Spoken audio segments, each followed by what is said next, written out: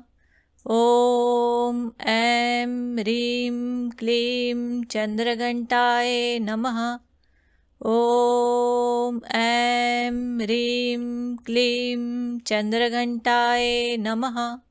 ॐ ऐं ह्रीं क्लीं चन्द्रघण्टाय नमः।